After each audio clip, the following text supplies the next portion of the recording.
Denise Phua.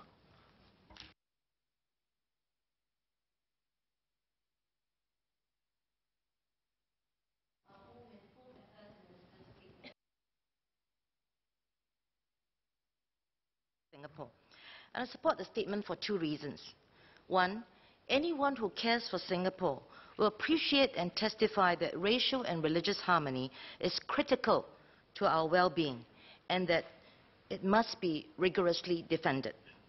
And the second reason is this: my belief that unrestricted hate speech, especially if it turns viral, can quickly turn one racial or religious group against another and destroy the very social fabric that allows each race and each religion to coexist in harmony.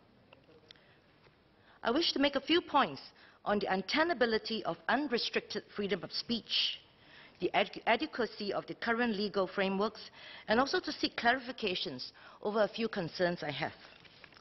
On freedom of speech. So there are some people who strongly believe that restricting any form of speech, no matter how hateful or destructive, is a curb on one's freedom of speech, one's rights. Proponents argue, it is my right to say what I want to say, no one else should stop me, and no one is even able to stop me for practical reasons. So there are at least three objections, I think, against this argument. One, although freedom of speech is an important value, especially in a free democracy, free speech, however, is not the only important value in society.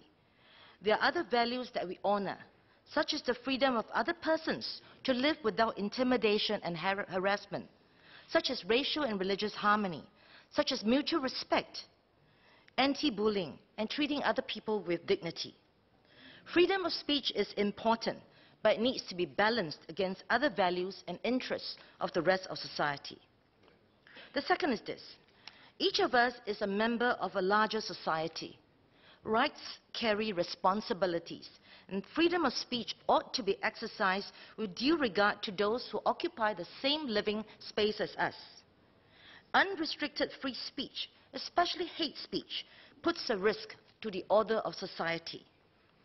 I remember what my friend, management guru Dr. Stephen Covey, who's the author of the bestseller 7 Habits of Highly Effective People, once said to me. He was talking about Singapore and the issues of freedom and order and discipline during one of his trips here many years ago. And this is what Dr. Covey said to me. He shared, when I was younger, he said, I yearned for freedom. As I grew older, I yearned for order. And then he said, now that I'm much older, I realize that order is freedom. Indeed, the order in Singapore gives us the freedom to practice our culture and our faiths. Unrestricted hate speech threatens the very order that gives us the freedom to practice our ethnic culture and our religious faiths. And thirdly, even if restricting hate speech is not fully enforceable, nor is proven to eradicate or reduce prejudices and discriminations, it is still important for society and government to make a clear stand in principle against actions that can incite violence, hatred, and bigotry. So for the above reasons, sir, I support the proposition that hate speech should not be protected and ought to be restricted, and that unrestricted freedom of expression should not be supported. Next, on adequacy of the current legal framework. When the ministerial statement was first proposed, some of my fellow MPs and I had thought that there would be new legislations introduced to further restrict hate speech for the purpose of racial and religious harmony.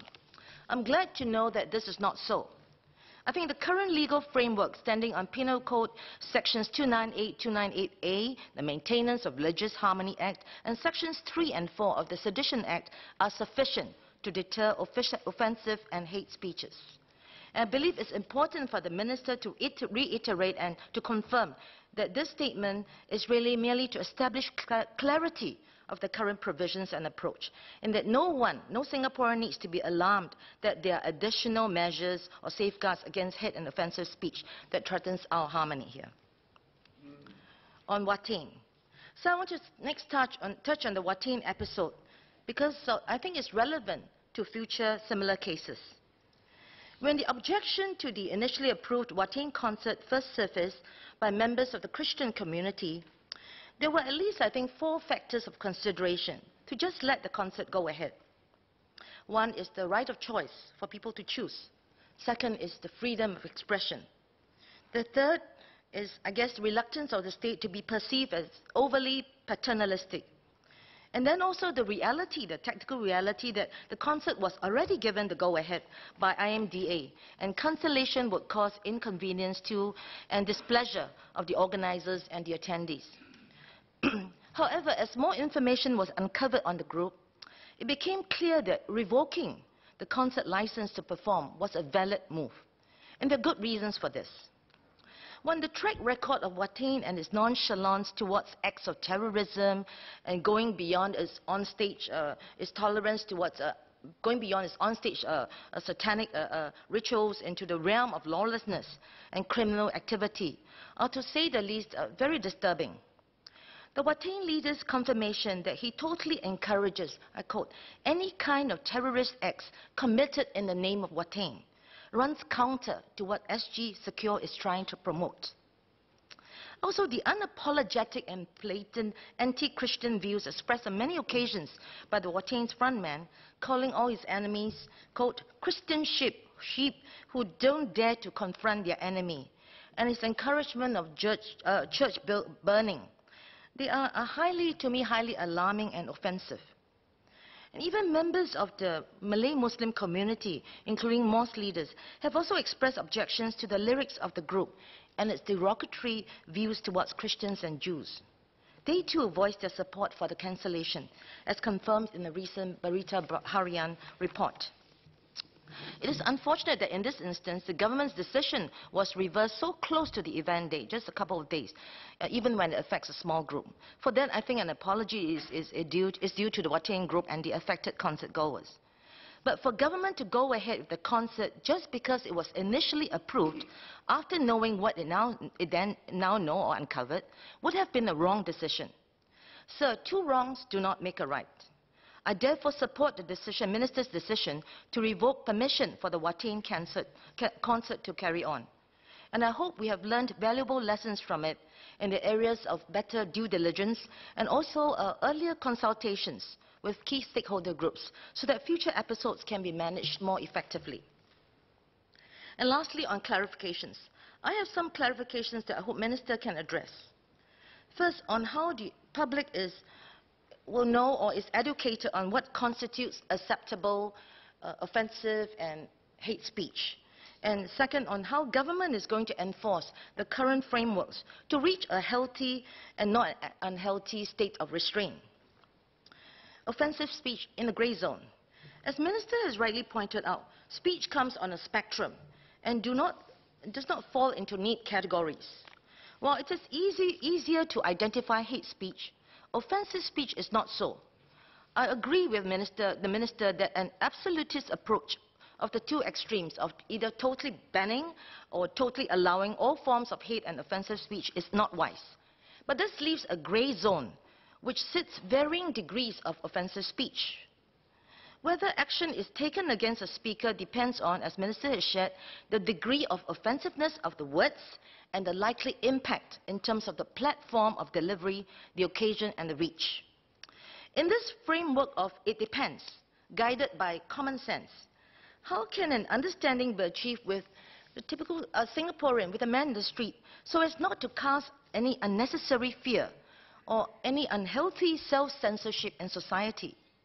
Where does one draw the line in debating, for example, or discussing issues such as abortion, infidelity, LGBT issues, which to some are rooted in religious principles and to other people are just secular discourse based on how liberal or how conservative one is? Where is the line between public discourse and platforms such as private WhatsApp group chats? Should Singaporeans be advised to err on the side of caution to avoid any potentially offensive speech that can stir racial and religious harmony that may just go viral? So these are clarifications that need to be addressed. So there also ought to be a more effective way of educating the public, from younger ones to older ones, on what is acceptable, what is hate, what is offensive speech, so that we attain a healthy and not an unhealthy state of restraint. clarification on enforcement.